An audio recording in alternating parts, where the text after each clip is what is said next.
département d'état bu Amérique daal dina nag xamle démb ci bésub alxames gi yemewoon ak ñaar fukki fan ak ñaar ci weerub mai wax nañ ne daal ab sanction teg nañ ko ci ndoddub gouvernement fédéral bu Soudan wax nañ ne nag ci atum 2024 dañoo utiliser ay armes chimiques jëmale ko ci ñi nga xam ne ñoom la ñuy xeexal xeex bi nga xam ne sax moo dox ci diggante armée régulière bu Soudan te ki nga xam ne mooy général Abdel Fattah al-Burhan daal di ko yilif ak paramilitaires yi nga xam ne seen chef mooy général Mohamed Hamdan Dagalo ñu koy dakkantale Hemeti ci xeex bi nga xam ne moom moo leen boole daal wax nañ ne gouvernement bu Soudan te utiliser arme chimique ginnaaw bu loolu amee nag ñi nga xam ne nag ñoom ñooy kilifa réewum Soudan boobu daal dinañu génnee communiqué tey ci bésub àjjuma ji yemoo ko ñaar fukki fan ak ñett yooyu mai wax ne de États-Unis la ñuy wax dégguñu ko fenn loolee du dëgg ndax dañoo bëgg a leen chantage ci li jëm ci wàllu politique moo tax daal ñuy sos jëmale ci seen kaw loolu de la porte-parole bu gouvernement bi xamle ginnaaw daal di génne communiqué ba États-Unis waxee ne daal ñoom def nañu ba ni ni mel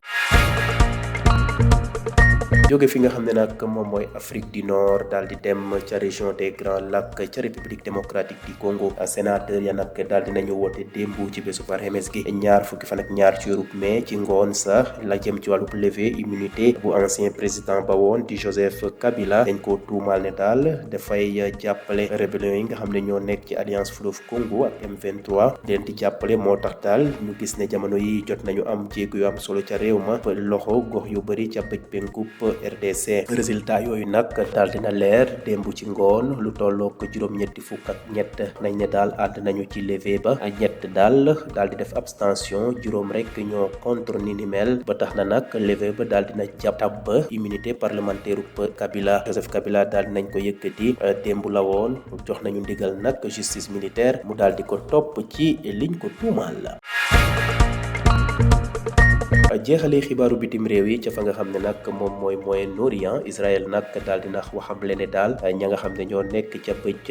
gànnaaru bande de Gaza nañ fa jóge waaye nag ñu ngay wéy di continuer seen bombardement ci gox boobee nga xam ne ci Palestine la bokk Benjamin Netanyahu nag mer lool ci li nga xam ne moo jëm ci kàddu yi nga xam ne ñenn nekk ci bitim réew di ñaawlu guerre ba nga xam ne mu ngi koy def ca territoire palestinien boobee nga xam ne mu ngay xiifal askan ba rax ca dolli di faat xale ya ak jigéen ya défense civile ba nga xam ne moo nekk ci bande de Gaza wax na ne daal lu tolloo ko juróom fukki nit ak ñaar jot nañu ñàkk seen bakkan ci bombardement yi nga xam ne armée Israël di Chahal jot nañ ko def premier ministre bi sax di Benjamin Netanyahu daal di mere lool waa France Londres ak Ottawa ci li nga xam ne daal jàpp nañ sax ñoom dañuy encourager waa Hamas ci ñaawteef yi nga xam ne ñu ngi koy def jëmale ci askanuk Israël ginnaaw bu ñu waxee ne daal Israël la muy def ca bande de Gaza tegul ci yoon Benjamin Netanyahu daal mere na waa France mere waa Canada waaye it mere waa Londres ca la nga xam ne mooy seen taxawaay ci xeex bu muy def ca bande de Gaza. Le département d'État américain a annoncé hier jeudi 22 mai l'entrée en vigueur de sanctions contre le gouvernement fédéral du Soudan l'accusant d'avoir eu recours à des armes chimiques en 2024, cela dans le conflit sanglant qui oppose l'armée régulière dirigée par le général Abdel Fattah al-Burhan aux paramilitaires des forces de soutien rapide menées par le général Mohamed Hamdan Dagalo dit Hemeti. Dans un communiqué publié aujourd'hui vendredi 23 mai, le gouvernement soudanais a démenti avoir eu un tel recours. Ces accusations sans fondement ne sont qu'un chantage politique et une falsification délibérée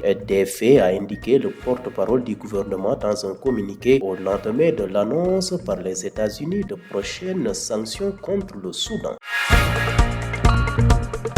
Quittons l'Afrique du Nord pour la région des Grands Lacs en République démocratique du Congo. Le Sénat a voté ce jeudi 22 mai dans la soirée à une large majorité la levée des immunités de l'ancien président Joseph Kabila. Il est accusé par la justice militaire de complicité avec la rébellion de l'AFC M23 qui a pris le contrôle de plusieurs zones de l'est du pays. Le résultat du vote des sénateurs congolais est clair, c'est par une écrasante majorité de 88 voix pour, 3 abstentions et seulement 5 voix contre qu'ils ont donné leur feu vert à la levée de l'immunité de l'ex-président Joseph Kabila jeudi 22 mai, autorisant ainsi la justice militaire à engager des poursuites à son encontre.